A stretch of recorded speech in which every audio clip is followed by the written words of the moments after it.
प्रिय भक्तगण, भगवान शिव ने बताया है किस पाप के कारण स्त्रियां जवानी में विधवा होती हैं।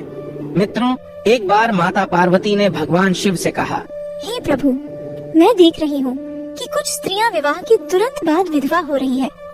आखिर ऐसा क्यों हो रहा है? मुझे लगता है कि यह न्याय नहीं है। फिर भगवान शिव ने माता पार्वती से कहा, हे देवी, आप जानना क्या चाहती हो? अगर आपके मन में कोई शंका है तो निसंकोच होकर कहें। मित्रों, आगे माता पार्वती भगवान शिव से कहती है, हे प्रभु, मेरे मन में कुछ प्रश्न हैं जो मुझे विचलित कर रहे हैं। कृपा करें और आप इनका उत्तर देकर मुझे संतुष्ट करें।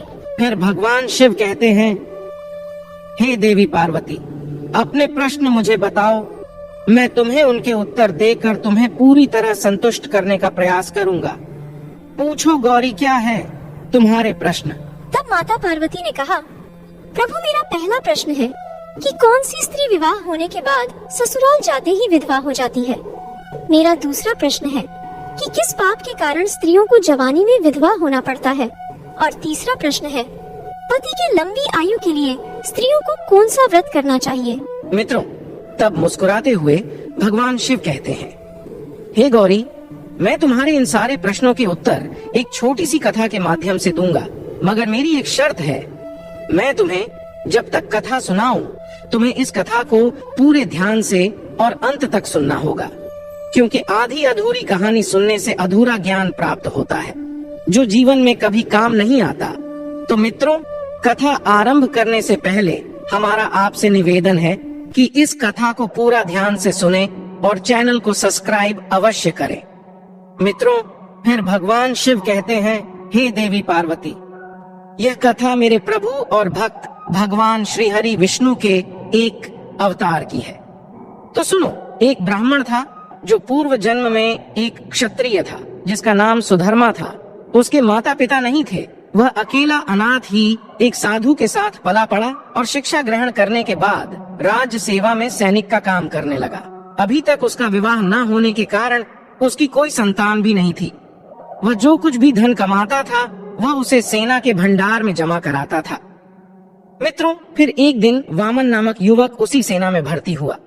मित्रों, मुस्कुराते हुए भगवान शिव कहते हैं, हे गौरी, पहले ही दिन वामन सुधर्मा के साथ दोस्ती करता है। फिर जब उनकी दोस्ती और रिश्ते मजबूत हो जाते हैं, तब वामन एक दिन सुधर्मा से कहता है, देखो भाई सुधर्मा, तुम्हारे पास जो संचित धन है वह उतना ही रहेगा। अगर तुम वह धन मुझे दे दो तो मेरे पिताजी एक व्यापारी हैं, हम इसे व्यापार में लगा देंगे और जो भी मुनाफा होगा तब मैं तुम्हें तुम्हारा धन ब्याज सहित वापस कर दूंगा, और जब भी तुम्हें धन की आवश्यकता हो उस समय तुम मुझसे मांग लेना।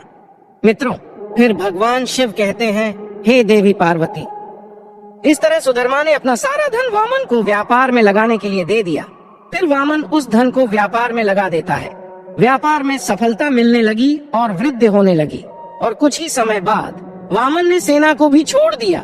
ऐसे ही धीरे धीरे समय बीतता गया। पर एक दिन जब सुधर्मा ने अपना धन वामन से वापस मांगा, तब वामन ने उसे कुछ दिनों का बहाना लगा दिया। फिर वामन अपने घर जाकर सोचने लगा कि अगर मैंने सुधर्मा को धन वापस दे दिया तो मैं क्या करूँगा, मेरा व्यापार तो बंद हो जाएगा। फिर कुछ दिनों के बाद वामन को पता चलता है कि सेना में लड़ाई शुरू हो गई है। दूसरे राज्य के लोग इस राज्य पर हमला कर रहे हैं और सुधर्मा उनसे डट के मुकाबला कर रहा है। मित्रों, मुस्कुराते हुए भगवान शिव कहते हैं, हे गौरी, तब वामन ने सोचा कि यही सही मौका है सुधर्मा को ठिकाने लगाने का। तभी वामन सेना के सरसेनापति के पास जाता है और उन्हें कहता है कि आप सुधर्मा का काम तमाम कर दीजिए, मैं आपको बहुत सारा धन दूंगा। धन का लालच पाकर सरसेनापति भी वामन के साथ मिली भगत करता है, और अगले ही दिन सरसेनापति को सूचना मिलती है कि 100 दुश्मन सैनिक जंगल की तरफ से हम पर आक्रमण करने वाले हैं। सरसेनापति सुधर्मा को अपने पास बुलाते हैं और कहते हैं, हे सुधर्मा, जंगल की तरफ से 2 खुफिया दुश्मन हमारी तरफ आ रहे हैं, तुम जाओ और उनका संहार कर दो। मित्रों, फिर भगवान शिव कहते हैं, हे देवी पार्वती, सरसेनापति सुधर्मा को 2 दुश्मनों का झांसा देकर सुधर्म को 100 दुश्मनों की सेना के सामने भेज देता है। जैसे ही सुधर्मा जंगल में प्रवेश करता है तो उसे पता चलता है कि यहाँ 2 दुश्मन नहीं, बहुत ज्यादा दुश्मन है। फिर भी सुधर्मा उन पर आक्रमण करता है और एक एक कर 50 सैनिकों को मौत के घाट उतार देता है। फिर भी सुधर्मा उन दुश्मनों से डरता नहीं है और डटकर उनका मुकाबला करता है। तभी 10 सैनिक पीछे से सुधर्मा पर हमला करते हैं और सुधर्मा वीर गति को प्राप्त हो जाता है।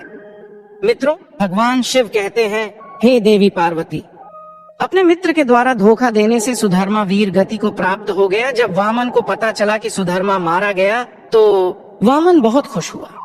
वामन के मन में यह ख्याल आया कि अब उसे किसी को भी अपने धन को वापस देने की चिंता नहीं करनी पड़ेगी और यह सारा धन उसके व्यापार को बढ़ा देगा। दूसरी तरफ सुधर्मा के कोई भी रिश्तेदार नहीं थे जिसे वह धन को वापस कर सके, इसलिए वह धन को देखकर बहुत ही प्रसन्न था। अब समय धीरे धीरे बीत रहा